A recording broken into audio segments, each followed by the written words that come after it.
ಹೊಸ ವರ್ಷಾಚರಣೆ ಸಂಭ್ರಮದಲ್ಲಿ ವಾಮಾಚಾರ ರಸ್ತೆಯಲ್ಲಿ ನಿಂಬೆಹಣ್ಣು ಮೊಟ್ಟೆ ಗೊಂಬೆ ಇಟ್ಟು ವಾಮಾಚಾರ ಮಾಡಿದ್ದಾರೆ. ಚನ್ನಪಟ್ಟಣದ ಕೋಡಂಬಳ್ಳಿಯ ಅಂಬೇಡ್ಕರ್ ನಗರದಲ್ಲಿ ಈ ಘಟನೆ ನಡೆದಿದೆ. ತಡರಾತ್ರಿ ಕಿಡಿಗೇಡಿಗಳು ವಾಮಾಚಾರ ಮಾಡಿದ್ದಾರೆ. ನಿವಾಸಿಗಳಿಗೆ ಆತಂಕ ಹುಟ್ಟಿಸಿದೆ ಈ ವಿಷಯ. ರಂಗೋಲಿ ಬಿಟ್ಟು ವಿಚಿತ್ರವಾದ ಗೊಂಬೆ ಇಟ್ಟು ವಾಮಾಚಾರ ಮಾಡಿದ್ದಾರೆ. ಹೊಸ ವರ್ಷದ ನೆಪದಲ್ಲಿ ಇದು ಹುಚ್ಚಾಟನೋ ಅಥವಾ ನಿಜವಾಗಿಯೂ ವಾಮಾಚಾರ ಮಾಡಿದಾರೋ ಅನ್ನೋದು ಪತ್ತೆ ಹಚ್ಚಬೇಕಾಗಿದೆ.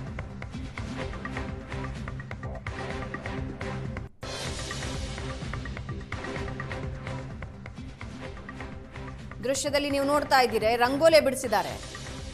ರಂಗೋಲೆ ಬಿಡಿಸಿ ಅರಿಶಿನ ಕುಂಕುಮ ಹಚ್ಚಿ ಒಂದು ವಿಚಿತ್ರವಾದ ಗೊಂಬೆನ ಇಟ್ಟಿದ್ದಾರೆ. ಇದು ಸ್ಥಳೀಯ ನಿವಾಸಿಗಳಿಗೆ ಹೊಸ ವರ್ಷದ ದಿನಾಚರಣೆಯ ದಿನ ಭಯ ಪಡಿಸ್ತಾ ಇದೆ. ಸುತ್ತ ದೀಪಗಳಿಟ್ಟಿದ್ದಾರೆ, ನಿಂಬೆಹಣ್ಣು ಕಟ್ ಮಾಡಿ ಅದಕ್ಕೆ ಕುಂಕುಮ ಹಚ್ಚಿಟ್ಟಿದ್ದಾರೆ. ವಿಚಿತ್ರವಾದ ಯಾವುದೋ ಒಂದು ಗೊಂಬೆ ಮಾಡಿಟ್ಟು ಅದರ ಮೇಲೆ ಅರಿಶಿನ ಕುಂಕುಮ ಎರಚಿದ್ದಾರೆ. ಗ್ರಾಮದ ಅಂಬೇಡ್ಕರ್ ನಗರದಲ್ಲಿ ವಾಮಾಚಾರ ಆಗಿದೆ. ಅದನ್ನು ಪೊಲೀಸರು ಮತ್ತೆ ಗ್ರಾಮಸ್ಥರು ಸೇರಿ ಪತ್ತೆ ಹಚ್ಚಬೇಕೆಂದು ಕೇಳಿಕೊಳ್ಳುತ್ತೇವೆ. ಊರಿನ ಜನರ ಎಲ್ಲರಿಗೂ ಗಾಬರಿಯಾಗಿದೆ. ಎಲ್ಲರೂ ದಿಕ್ಕಾಪಾಲಾಗಿದ್ದಾರೆ. ಜನ ಇದರಿಂದ ಏನಾಯ್ತದೋ ಎತ್ತಾಯ್ತದೋ ಜನಕೆಯನ್ನು ಗಾಬರಿಲಿದ್ದಾರೆ.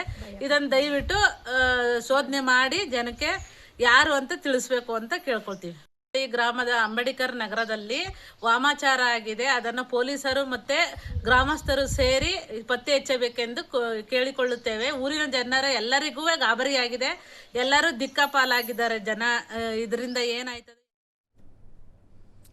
ರಂಗೋಲೆ ಬಿಡಿಸಿ ಮೊಟ್ಟೆ ಒಡೆದು ನಿಂಬೆಹಣ್ಣು ಕಟ್ ಮಾಡಿ ದೀಪಗಳನ್ನು ಹಚ್ಚಿ ಒಂದು ವಿಚಿತ್ರ ಗೊಂಬೆನ ಮಧ್ಯದಲ್ಲಿ ಇಟ್ಟಿದ್ದಾರೆ. ಇದು ಹೊಸ ವರ್ಷದಲ್ಲಿ ಮಾಡಿರೋ ಹುಚ್ಚಾಟನೋ ಅಥವಾ ವಾಮಾಚಾರನೋ ಅನ್ನೋದು ತನಿಖೆಯಿಂದ ಗೊತ್ತಾಗಬೇಕಾಗಿದೆ.